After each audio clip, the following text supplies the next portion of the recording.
Et pour plus d'explications sur ce sujet, mesdames et messieurs, nous avons le plaisir d'accueillir au bout du fil son Excellence ambassadrice Wafa Bassim, ancienne ministre adjointe des Affaires étrangères. Bonjour, Votre Excellence. Bonjour. Alors, premièrement, pourquoi la centrale nucléaire d'Al-Daba est-elle considérée comme un projet stratégique pour l'Égypte? Et qu'est-ce qui serait plus stratégique que l'espoir et le plan d'utiliser l'énergie nucléaire considérée énergie propre, amie de l'environnement, que d'avoir cette énergie bien provisionnée pour aujourd'hui, demain et l'avenir de l'Égypte, non seulement maintenant, mais pour toutes les générations qui vont venir. D'autre part, l'énergie nucléaire n'est pas seulement utilisable pour l'énergie proprement dit, donc l'électricité et ainsi de suite, mais aussi dans des usages de technologies élevées dans les domaines des recherches scientifiques, de la médecine, de l'agriculture. Donc, c'est un projet, un méga projet, un projet stratégique pour l'avenir et surtout, nous pouvons imaginer quand la centrale sera complétée et qu'elle commencera à produire cette énergie nucléaire en toute capacité. En quoi ce projet peut-il influencer l'avenir économique de l'Égypte?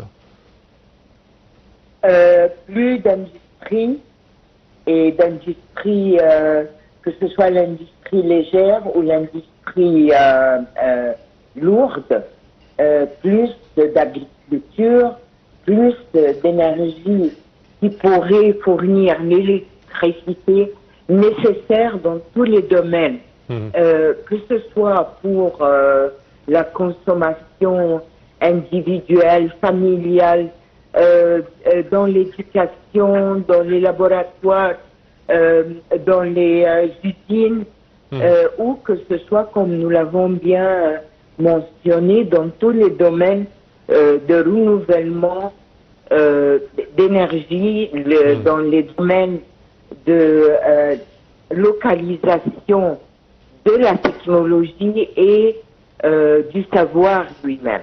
Oui. Est-ce que vous pensez que la centrale nucléaire d'Al-Daba peut vraiment aider à attirer plus d'investissements étrangers en Égypte?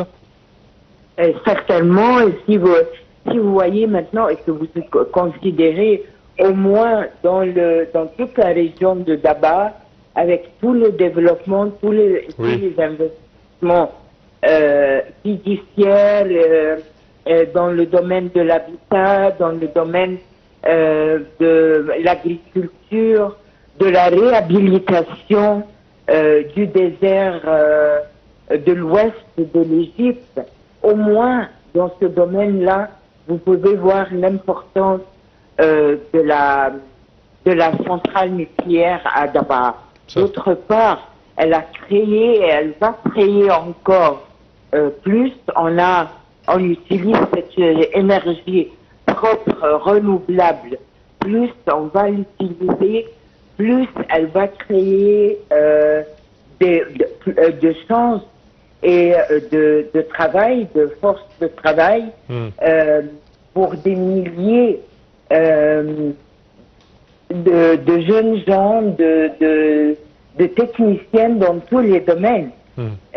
Et puis, elle n'est pas exclusivement, cette énergie ne sera pas exclusivement utilisée dans la côte nord, mais elle aura son impact dans tous les pays depuis Alexandrie, Matlour jusqu'à Aswan.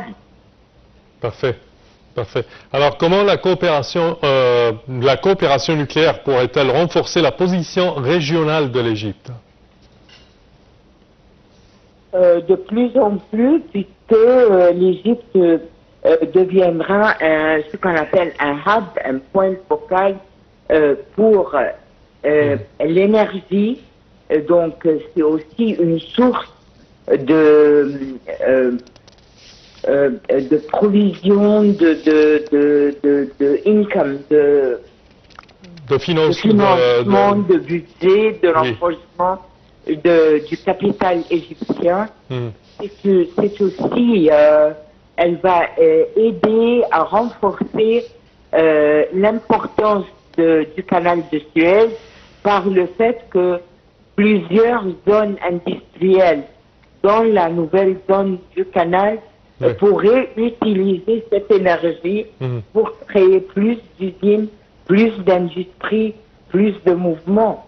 Et cela aura son impact certainement sur le commerce, sur les investissements, pour attirer aussi, ça va renforcer l'environnement préalable pour un bon investissement, pour attirer les investisseurs étrangers, mais aussi encourager les investisseurs nationaux à élargir leurs activités.